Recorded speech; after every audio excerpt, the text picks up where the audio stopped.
The purpose of this video is to make sure you have the necessary information and equipment to check and service your car air conditioner.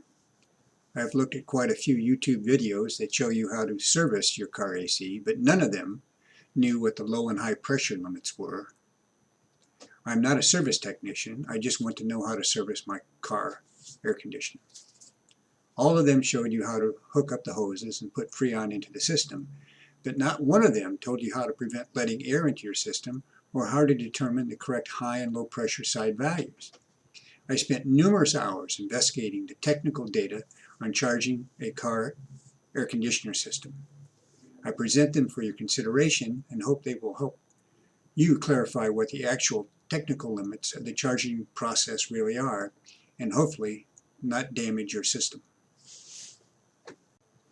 If you let air into your system while charging, it is not going to work very efficiently, and if you let enough air into the system, it is not going to work at all. So I will cover the correct way to purge your charging hoses of air before you connect them to your AC system. Most people do not understand that there are two basic types of car AC systems, orifice tube and expansion valve. You have to know which one you have because each has a different pressure chart. You also have to understand that these pressure valves are only for when the compressor is on.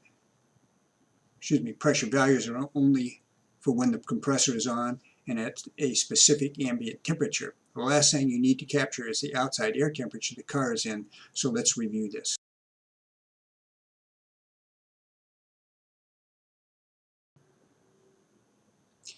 So now we need to determine which type of system you have. Go to the following URL and look up which type you have.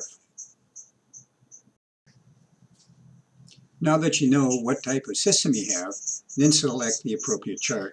The following are the two charts to choose from.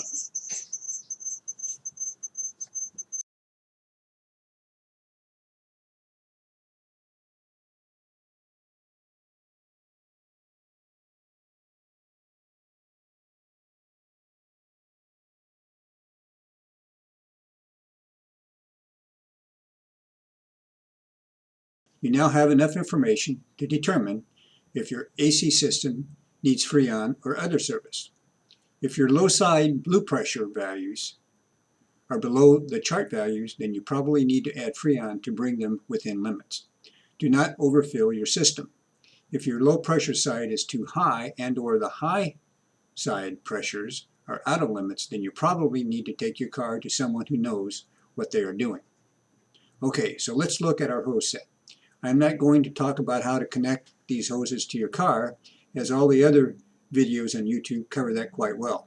Refer to them as necessary. This next slide is a quick reference guide for the hose set. Familiarize yourself with the nomenclature and the direction the valves turn to be in the closed position. The coupler and manifold valves are opposites.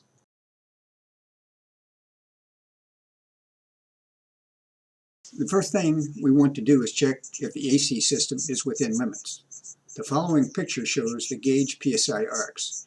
They are the most inner black arcs, which is what you will be using. The following slide depicts the exact procedures to perform a diagnostic check on your system. They are labeled steps 1 through 5. Make sure you follow them in order. There is no need to purge the lines of air when you perform a diagnostic check. Compare the gauge values to the chart values presented earlier while the compressor is running.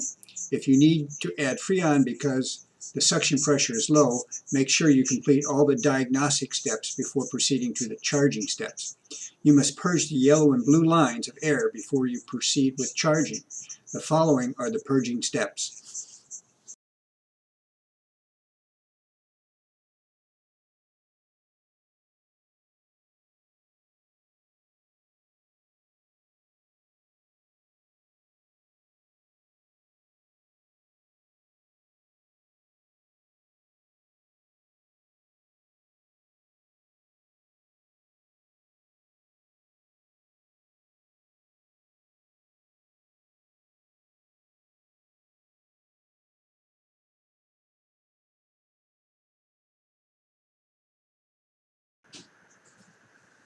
At this point, you have purged your charging lines and are now ready to follow the charging procedures.